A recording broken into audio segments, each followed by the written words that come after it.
ମାତ୍ର 30 ସେକେଣ୍ଡରେ ସେ ନାରୀ ହାତ ଧରି ରୁମ୍କୁ ଡାକିବ ଆଉ ଯାହା ଚାହିଁବେ ତାହା କରିବାକୁ ଦେବ। କେବଳ ଆପଣଙ୍କୁ ଲୁଣ ପାଣି ଏହି ଜାଗାରେ ଢାଳିବାର ଅଛି। ତାପରେ ଦେଖିବେ ଚମତ୍କାର। ଯେଉଁ ଝିଅ ପଟୁନଥିଲା ସେ ଝିଅ ଆପେ ଆପେ ପଟିଯିବ। ବିବାହିତା ଭାଉଜ ହାତ ଧରି ରୁମ୍କୁ ଡାକିବ ଆଉ ଯାହା ଚାହିଁବେ ତାହା କରିବାକୁ ଦେବ। ହଁ ଦର୍ଶକ ବନ୍ଧୁ, ଆଜିର ଏହି ଭିଡ଼ିଓଟିରେ ମୁଁ ଆପଣଙ୍କୁ ଶିଖେଇବି ଆପଣ କିପରି ଲୁଣ ପାଣି ସାହାଯ୍ୟରେ ଝିଅ ପଠାଇ ପାରିବେ, ବିବାହିତା ମହିଳାକୁ ପଠାଇ ପାରିବେ। ଏହି ବଶୀକରଣକୁ ଯିଏ ବି କରିଛି 100ରୁ 100% ସଫଳ ହେଇଛି। ତେଣୁ ଆପଣ ବି ମୋ କଥା ମାନି ଲୁଣ ପାଣି ଏହି ଜାଗାରେ ଢାଳି ଦିଅନ୍ତୁ। ତାପରେ ଦେଖିବେ କିପରି ସେହି ସମୟଠାରୁ ସେ ଝିଅ ଆପେ ଆପେ ପଟିଯିବ। ଯେଉଁ ପଡ଼ିଶା ଘର ଭାଉଜକୁ ଆପଣ ମନେ ମନେ ଭଲ ପାଉଛନ୍ତି, ତାହାର ସୁନ୍ଦରତାକୁ ଦେଖି ତା ଆଡ଼କୁ ଆକର୍ଷିତ ହେଉଛନ୍ତି, ସିଏ ନିଜେ ଫୋନ୍ କରି ରୁମ୍କୁ ଡାକିବ ଆଉ ଯାହା ଚାହିଁବେ ତାହା କରିବାକୁ ଦେବ। କୌଣସି ପ୍ରକାର ବାଧା ଦେବ ନାହିଁ।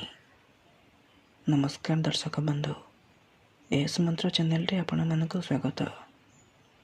ଆଜିର ଏହି ଭିଡ଼ିଓଟିରେ ମୁଁ ଆପଣଙ୍କ ପାଇଁ ଆମର ତନ୍ତ୍ରଶାସ୍ତ୍ରରୁ ଲୁଣ ପାଣିର ଏମିତି ଏକ ସହଜ ଘରୋଇ ବଶୀକରଣ ନେଇ ଆସିଛି, ଯାହାକୁ ଆପଣ କରିଦେଲେ କେଉଁ ବି କୁଆଁରୀ ଝିଅ ବା ବିବାହିତା ମହିଳାକୁ ମୁହୂର୍ତ୍ତକ ଭିତରେ ନିଜ ବଶରେ କରିପାରିବେ। ତେଣୁ ମୋର ଆପଣମାନଙ୍କୁ ଅନୁରୋଧ କି ମନରେ କୌଣସି ଖରାପ ଉଦ୍ଦେଶ୍ୟ କିମ୍ବା କୌଣସି ଖରାପ କାମ ପାଇଁ ଆପଣ ଏହି ବଶୀକରଣକୁ ପ୍ରୟୋଗ କରିବେନି। କାହିଁକି ନା ଏହାର କୌଣସି ପ୍ରକାର କାଟ ନାହିଁ। ମାତ୍ର ଥରେ ଯେଉଁ ଝିଅ ବା ବିବାହିତା ମହିଳା ଉପରେ ଆପଣ ଏହି ବଶୀକରଣକୁ ପ୍ରୟୋଗ କରିଦେବେ, ସିଏ ସାରା ଜୀବନ ପାଇଁ ଆପଣଙ୍କର ବଶରେ ହେଇଯିବ।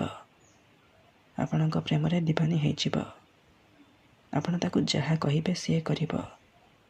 ଆପଣଙ୍କର ଇଶାରାରେ ନାଚିବ। ତେଣୁ ଏହି ବଶୀକରଣକୁ ଆପଣ ଭାବିଚିନ୍ତି ପ୍ରୟୋଗ କରିବେ। ଏହି ବଶୀକରଣ ଏତେ ଶକ୍ତିଶାଳୀ କି ଏହାର ପ୍ରୟୋଗରେ ଆପଣ ବର୍ଷ ବର୍ଷ ଧରି ଭାଙ୍ଗି ଯାଇଥିବା ପୁରୁଣା ପ୍ରେମକୁ ମଧ୍ୟ ଫେରାଇ ଆଣିପାରିବେ। ଶାଶୁ, ନଣନ୍ଦ, ଦିଅର, ଭାଉଜ କାହାକୁ ବି ନିଜ ବଶରେ କରି ତାଠାରୁ ନିଜର ମନ ମୁତାବକ କାମ ହାସଲ କରିପାରିବେ। କେଉଁ ବି ପୁଅ ବା ଝିଅ ଏହି ବଶୀକରଣକୁ ନିଜ ଘରେ ବସି ବସି କରିପାରିବେ। ଏହାକୁ କରିବା ପାଇଁ ଆପଣଙ୍କୁ କୌଣସି ପ୍ରକାର ତନ୍ତ୍ରମନ୍ତ୍ର କରିବାକୁ ପଡ଼ିବନି କିମ୍ବା କିଛି ବି ପଇସା ଖର୍ଚ୍ଚ କରିବାକୁ ପଡ଼ିବନି। ଆପଣ ବିନା ତନ୍ତ୍ର, ବିନା ମନ୍ତ୍ର, ବିନା କିଛି ପଇସା ଖର୍ଚ୍ଚ କରି କେବଳ ଲୁଣ ପାଣି ସାହାଯ୍ୟରେ ନିଜ ପସନ୍ଦର ଝିଅକୁ ପଠାଇ ପାରିବେ, ବିବାହିତା ମହିଳାକୁ ପଠାଇ ପାରିବେ। ତେବେ ଏହି ବଶୀକରଣ ବିଧି ଆପଣ କିପରି କରିବେ, କେମିତି କରିବେ, ଏହାର ପ୍ରୟୋଗ ବିଧି କ'ଣ, ମୁଁ ଆପଣଙ୍କୁ ଶିଖେଇବି। ସମ୍ପୂର୍ଣ୍ଣ ପ୍ରୟୋଗ ବିଧି ଠିକ୍ ଭାବରେ ଶିଖେଇବି। ଜାଣିବା ପାଇଁ ମୋର ଆପଣମାନଙ୍କୁ ଅନୁରୋଧ କି ଆପଣ ଭିଡ଼ିଓଟିକୁ ପୁରା ଧ୍ୟାନର ସହିତ ମୂଳରୁ ଶେଷ ପର୍ଯ୍ୟନ୍ତ ଦେଖନ୍ତୁ। ଅଧାରୁ ଛାଡ଼ିକି ପଳେଇଲେ କିମ୍ବା କାଟି କାଟି ଦେଖିଲେ ଆପଣ କିଛି ବି ବୁଝିପାରିବେନି। ଆଉ ପରେ ଆପଣ କହିବେ, ଗୁରୁଜୀ ଆପଣଙ୍କର ବଶୀକରଣ କାମ କରୁନି। ଦେଖନ୍ତୁ, ମୁଁ ଆପଣଙ୍କୁ ସବୁ ଭିଡ଼ିଓରେ କହୁଛି ତନ୍ତ୍ର, ମନ୍ତ୍ର, ଯନ୍ତ୍ର, ବଶୀକରଣ ଇଏ ଏମିତି ସେମିତି କାମ କରେନି। ମନରେ ସମ୍ପୂର୍ଣ୍ଣ ବିଶ୍ୱାସ, ନିଷ୍ଠା ଆଉ ଏକାଗ୍ରତାର ସହିତ ଆପଣଙ୍କୁ ଏହି ବଶୀକରଣ କରିବାକୁ ପଡ଼ିବ। ତେବେ ଯାଇ ମୁଁ ଆପଣଙ୍କୁ ଗ୍ୟାରେଣ୍ଟି ଦେଉଛି ଆପଣ 100ରୁ 100% ସଫଳ ହେବେ। ତେଣୁ ମୋର ଆପଣମାନଙ୍କୁ ସବୁବେଳେ ଅନୁରୋଧ କି ଆପଣ ଭିଡ଼ିଓଟିକୁ ମୂଳରୁ ଶେଷ ପର୍ଯ୍ୟନ୍ତ ପୁରା ଧ୍ୟାନର ସହିତ ଦେଖନ୍ତୁ। ପ୍ରୟୋଗ ବିଧିକୁ ଠିକ୍ ଭାବରେ ବୁଝନ୍ତୁ। ତାପରେ ଆପଣ ବଶୀକରଣ କରିବା ପାଇଁ ଯିବେ। ଯଦି ଗୋଟିଏ ଥରରେ ଆପଣଙ୍କର ବଶୀକରଣ ସଫଳ ହେଉନି, ତେବେ ଦ୍ୱିତୀୟ ଥର ଚେଷ୍ଟା କରନ୍ତୁ, ନିହାତି ଭାବେ ସଫଳ ହେବେ। ତେବେ ଚାଲନ୍ତୁ ଜାଣିବା ଏହି ବିଧିକୁ ଆପଣ କିପରି କରିବେ। ତା ପୂର୍ବରୁ ଯଦି ଆପଣ ଆମ ଚ୍ୟାନେଲକୁ ନୂଆ ଆସିଛନ୍ତି, ତେବେ ଦୟାକରି ଚ୍ୟାନେଲକୁ ସବସ୍କ୍ରାଇବ୍ କରି ପାଖରେ ଥିବା ବେଲ୍ର ଆଇକନ୍କୁ ମଧ୍ୟ ଦବାଇ ଦିଅନ୍ତୁ, ଯାହାଦ୍ୱାରା ଆମେ ଯେଉଁ ବି ଭିଡ଼ିଓ ଅପଲୋଡ଼ କରିବୁ ସର୍ବପ୍ରଥମେ ଆପଣ ଦେଖିପାରିବେ। ଠିକ୍ ଅଛି? ତେବେ ମନେ ରଖନ୍ତୁ, ଏହି ବଶୀକରଣ ବିଧିକୁ ଆପଣ କେଉଁ ବି ବାରରେ କରିପାରିବେ। କିନ୍ତୁ ଯେବେ ବି କରିବେ ରାତିରେ ଶୋଇବା ପୂର୍ବରୁ କରିବେ। ବିଧିଟି କରିବା ପୂର୍ବରୁ ଭଲ ଭାବରେ ହାତ ଗୋଡ଼ ମୁହଁ ଧୋଇକି ସଫା ବସ୍ତ୍ର ପିନ୍ଧିକି ଆପଣ ବଶୀକରଣ ବିଧିକୁ ଆରମ୍ଭ କରିବେ।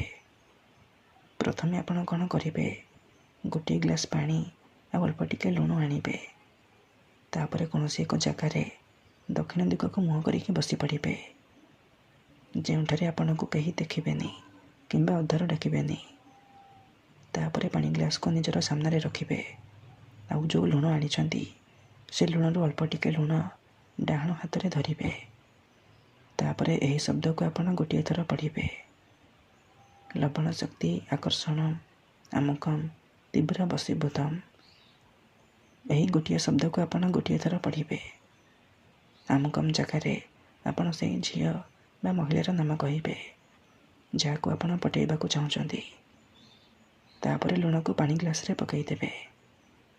ଏହିପରି ଆପଣ 3 ଥର ଲୁଣ ଧରିବେ, 3 ଥର ଏହି ଶବ୍ଦକୁ କହିବେ, ତାପରେ ଲୁଣକୁ ପାଣି ଗ୍ଲାସ୍ରେ ପକାଇଦେବେ। ଏତିକି କରିସାରିବା ପରେ ସେହି ପାଣି ଗ୍ଲାସ୍କୁ ନିଜର ଶୋଇବା ଖଟ ତଳେ ରଖିକି ଆପଣ ଶୋଇପଡ଼ିବେ।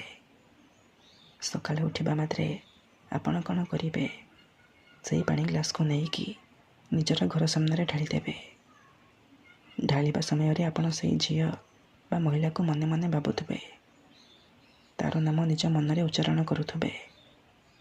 ଏତିକି କରିକି ଦେଖନ୍ତୁ, ଗ୍ୟାରେଣ୍ଟି ଦେଉଛି ଯେଉଁ ଝିଅ ବା ବିବାହିତା ମହିଳା ପାଇଁ ଆପଣ ଏହି ବଶୀକରଣକୁ କରିବେ, ସିଏ ଆପଣଙ୍କର ବଶରେ ହେଇଯିବ। ଧନ୍ୟବାଦ।